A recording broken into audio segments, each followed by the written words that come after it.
بسم الله الرحمن الرحيم الحمد لله رب العالمين والعاقبة للمتقين والصلاة والسلام على أشرف الأنبياء والمرسلين سيدنا محمد النبي العالمين الذي اسمه مكتوب في الإنجيل والتوراة أما بعد فقد قال الله تعالى في كتابه العزيز بعد أعوذ بالله من الشيطان الرجيم بسم الله الرحمن الرحيم والذين آمنوا واتبعتهم ذريتهم بإيمان ألحقنا بهم ذريتهم وما ألتناهم من عملهم من شيء كل امرئ بما كسب رهين وقال النبي صلى الله عليه وسلم للصائم فرحتان فرحة عند يفطر وفرحة عند يلقى ربه أو كما قال النبي صلى الله عليه وسلم. My dear brothers, sisters, elders and youngsters, we often say in the journeys of life that it's not the journey that matters, neither is it the destination that matters. What truly matters more than both is who is with us on that journey. What truly matters more than both is who is our companion on the journey. Who's by our side on that journey? Some of the most difficult moments and journeys of life become easy, comfortable because of those who are by our side. Like Abu Bakr radiyallahu anhu being by the side of the Prophet sallallahu alaihi wasallam. Some of the most challenging moments are able to become comfortable because of the journeymen and the journeywomen that are with us. And sometimes the most enjoyable moments lose flavor. They lose sweetness because the lack of the good company that we pursued to be around us. Similarly, my dear friends, though the journey is what we have in this life, and though the goal is the destination of Jannah, the pathways to paradise, the goal is Jannah. However, how beautiful will Jannah be for an individual if those who he loved in this world are not with him or her? If those relationships that he or she cultivated in this world are found not to be present in those beautiful gatherings in paradise. And therefore this topic of relationships in Jannah, that it's not just about making it to Jannah, the most beautiful and one of the most attractive blessings of Jannah that Ibn Qayyim rahimahullah speaks about is the fact that the people that we loved will be with us in Jannah as well. When the Prophet ﷺ was leaving this world, and his last moments of this beautiful life that Allah had gifted him, and the pains of death, and Fatima radiyallahu anha walked inside of the room, and she came near the Prophet of Allah, and everyone moved out of the way because they understood that this was a moment for only the Prophet and his daughter. And the Prophet informed her and said to her, that, "Oh my daughter," and he whispered in her ear, and she began to cry. And a few moments later, he whispers in her ear, and she begins to smile. Later on, Aisha radiyallahu anha asks Fatima radiyallahu anha, "What was it that the Prophet said to you?" And at the start of it, she said, "I can't tell you." And later on, she said to her, after being asked over and over, "At the first time the Prophet spoke to me, he said to me that I will now be leaving this world because every single year Jibreel recites the Quran to me once in the month of Ramadan, and in this month of Ramadan he recited it to me twice. I see that this is because Allah will soon take my life." And it brought her great grief because she is the daughter. And then he said to me, "Oh Fatima, don't you worry, don't you grieve. Don't let this hurt too much. Don't let the wound deepen too deep. Because you will be the first to be with me after I leave this world. You will be the first from my family to be with me and be my companion in Jannah after I leave from this world." And she smiled. Jannah is only as beautiful as the people that are with us. Ask a mother or father who's lost a child, that their Jannah is very personal. Their goal of Jannah is very unique. That all they wish for is to be able to be reunited with their own children. Ask those mothers and fathers in Gaza who've lost children and became shaheed. Their goal of this life is to simply earn Jannah so they can be reunited with their children. The Prophet of Allah ﷺ one day, while sitting in the masjid, sees a father walking, and his father is holding his child with him. And the father and the child are enjoying. The father is holding the child on his shoulders, and the Prophet comes to him and he says to him, "Atuhibbu ibnak?" Do you love your son? Do you really enjoy spending time with him? And the man responded by saying, "Bala, of course, Ya Rasulullah. Who from amongst us does not love our children?" And the Prophet of Allah simply smiled. Sometime later, And in Tabrani, this narration comes that sometime later the Prophet, who was very observant and was never passively simply a bystander, he is once again in the masjid and he sees the same companion come to the masjid, and he sees him in a state of grief, that he looks sad, he looks as if something happened to him. And he looks at the companions around him and he says, did something happen to him? And the companions say that yes, inna ibnahu qad mat, that his child passed away. His son passed away.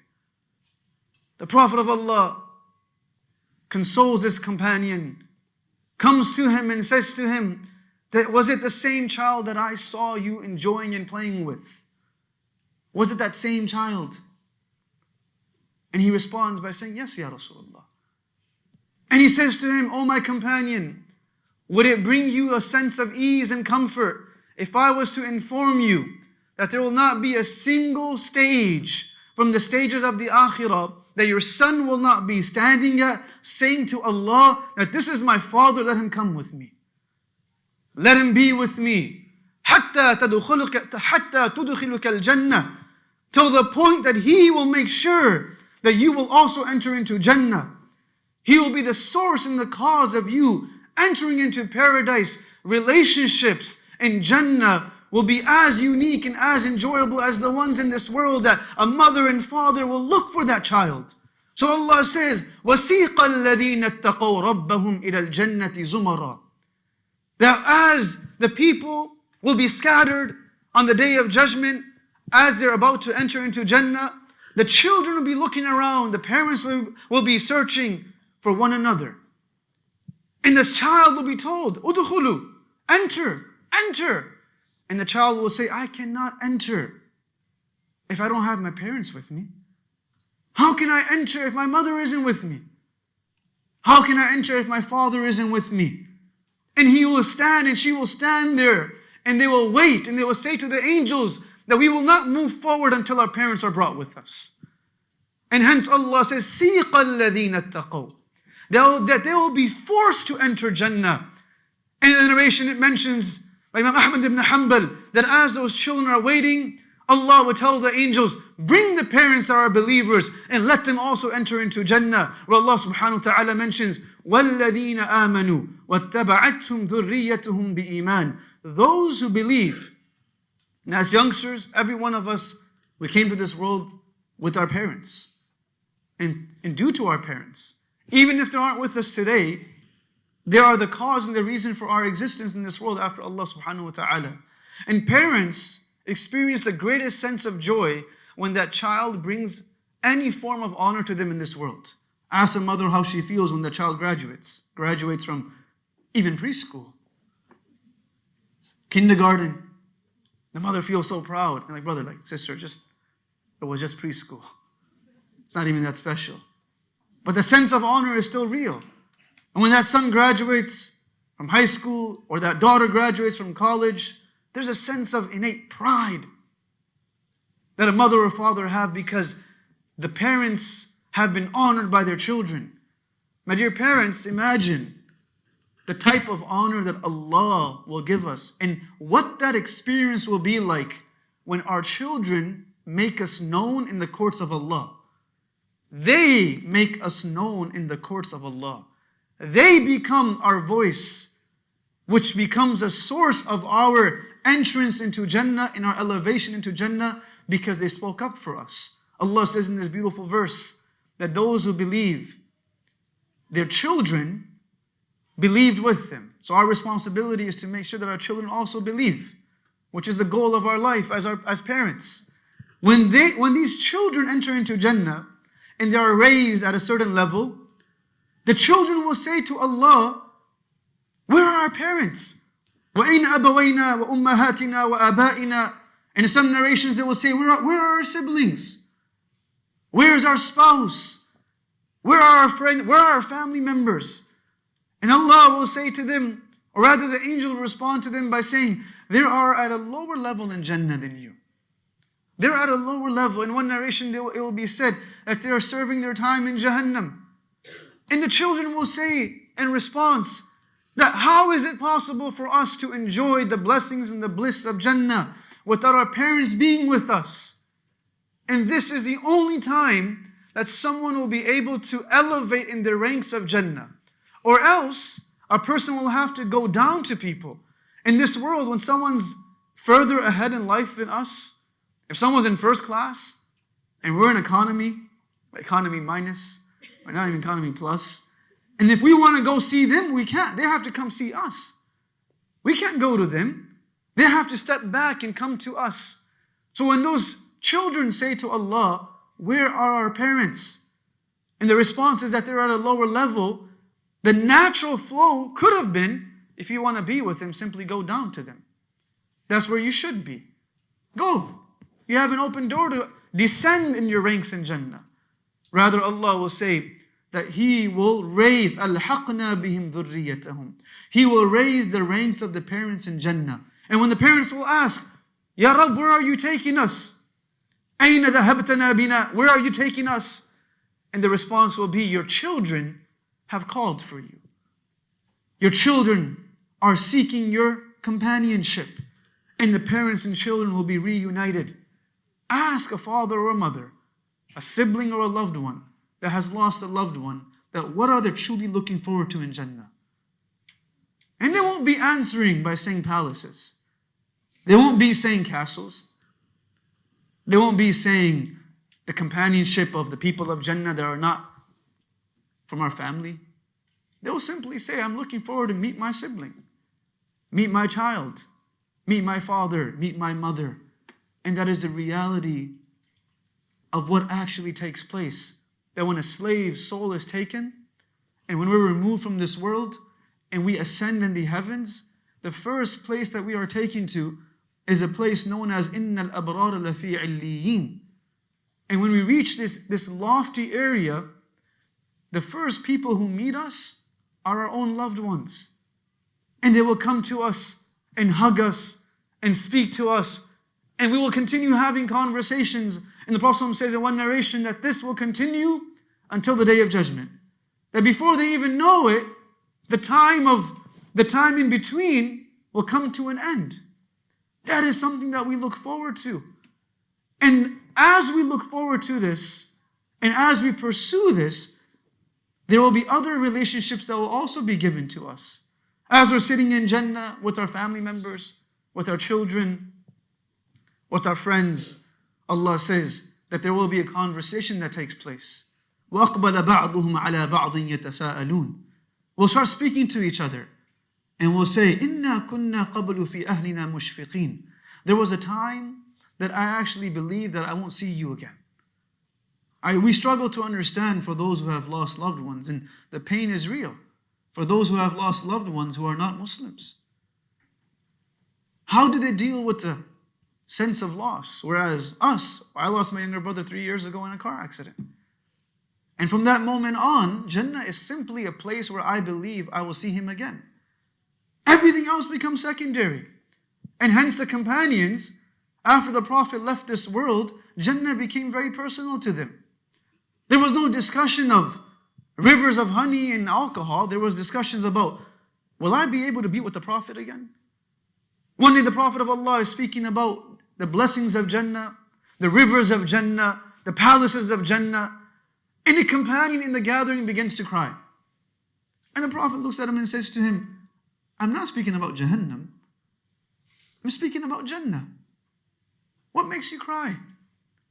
And he says, Ya Rasulullah, I understand from your discussion of Jannah that there are levels in Jannah.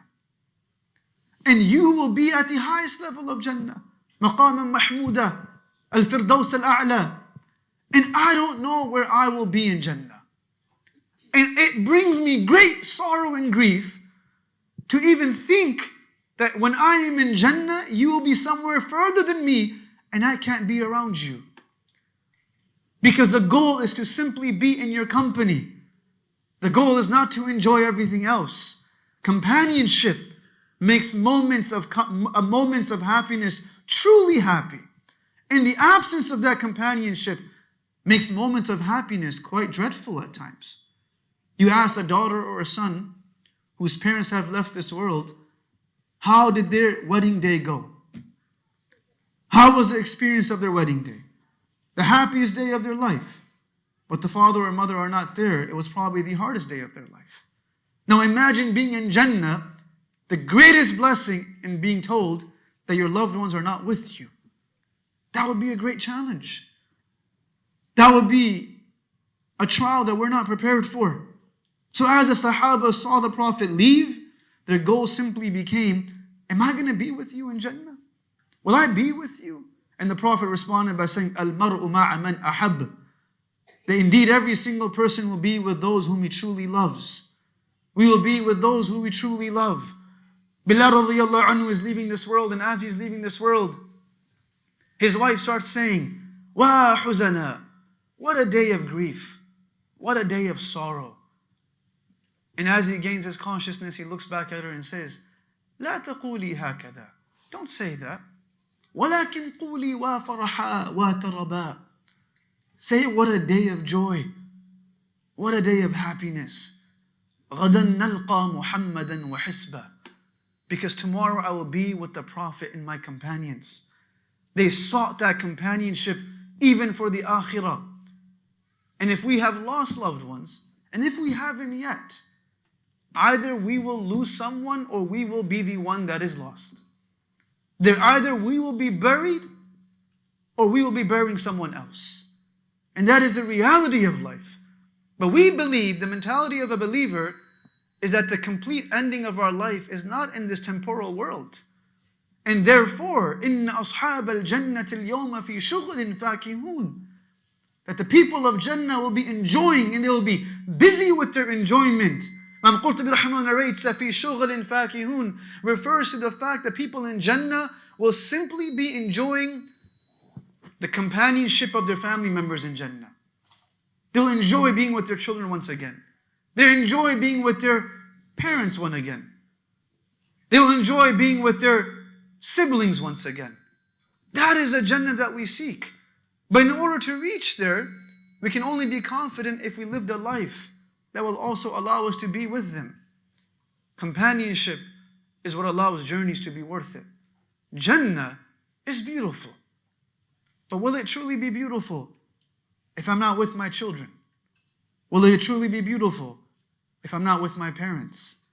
And if the answer is the obvious, which is no, then what effort am I making to make it sure, to the best of my ability, that my children will also be with me in Jannah? What effort am I making for those who have already left to make it sure that I will also be with them in Jannah? It wasn't as if that after the Sahabas lost the Prophet, their effort became less, their effort became more, because their earnestness and their yearning to be with the Prophet simply increased.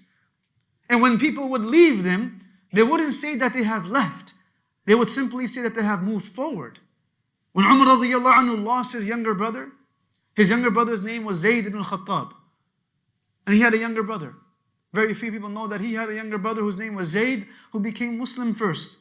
In every single battle, Umar radiyallahu anhu would look for his brother Zayd. And he would search for his younger brother. And whenever he would find him, he would embrace him and say, Allah gave us life once again together. And they were extremely close. And in the battle of Yamama, when Zayd became shaheed, and Umar radiyallahu anhu was informed of this, he rushed to his body, and they saw this great giant for the first time fall and break into pieces. He began to cry. He holds him and wipes his face. And he says to him, Sabaqtani marratain. That you beat me twice. You beat me twice. Their competition was never found to be in mundane things of this world. Their competition was for the greatest objectives. A child competes with Legos. An adult competes for wealth. And those who are even greater compete for other things. But people of Akhirah compete for Akhirah. We can identify the greatness of a person's maturity based upon what they compete for. And these were people who competed for that which truly mattered. That was their goal of life. And he says to him, you beat me twice. Sabaqtani ila al-Islam. You beat me by becoming Muslim first. وَسَبَقْتَنِي إِلَى الشَّهَادَةِ. and you beat me by becoming shaheed first.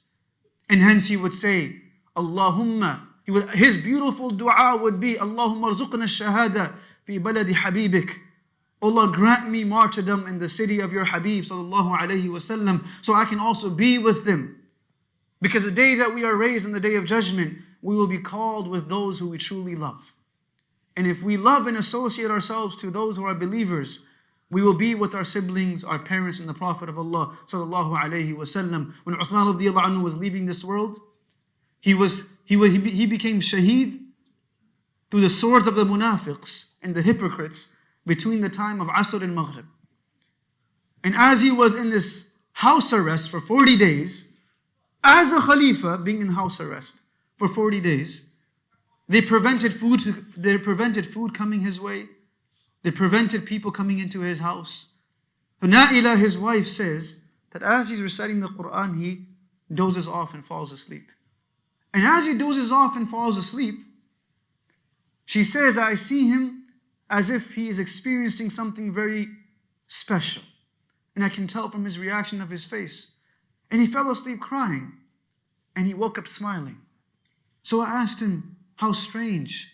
You fell asleep in a sense of grief and you woke up smiling? He says, of course. Because I saw my Habib in my dream. And he came to me and he hugged me. And he said to me, هل منعوك من طعام? Did the people of my city prevent you from eating food? That they have put you in a house arrest? And I said, yes, Ya Rasulullah. هل منعوك من شراب? Have they prevented you from drinking the water that you purchased from Medina? Because he was the one that financed the wells of Medina. I said, yes, Ya Rasulullah. هل منعوك أن تصلي في مسجدي هذا? Have they prevented you from praying in the masjid that you financed? He says, نعم يا رسول الله. The Prophet of Allah then looks at him and says, don't you worry. Tonight, سوف تفطر معنا في هذه الليلة. You will break your fast with us tonight. And he woke up smiling, simply knowing that that companionship will be given to him once again. يوم ندعو كل أناس بإمامهم. Allah says, you will be called upon, and we will be called upon with those who we saw to be our imams, the people that we looked up to, the people that we saw to be our leaders. And we hope that those leaders are none other than the Sahabas, the Prophet of Allah sallallahu alayhi wasallam. And we hope that that gathering in Jannah will not be void of the loved ones that we so eagerly seek to be with in this world. Because a moment of joy without those whom we love is never a moment of joy. And a moment of hardship, but with the people that we love, it's not truly hardship. Because they're with us. So we can only hope that there is no Jannah without our family. And there is no Jannah without the Prophet ﷺ. May Allah allow us to live a life in which that if we leave before someone, others will join us from our family. And hence we say, when we enter the graveyard, what do we say to those? You simply left before us, and we will soon join you. Because that is the reality of life, joining them in a place where Allah is pleased with, في مقعد صدق عند مليك مقتدر, which is the ultimate goal and the ultimate companionship is to be with Allah subhanahu wa ta'ala at the highest levels of paradise. May Allah make us amongst those people. Wa akhu da'wan alhamdulillahi rabbil alameen.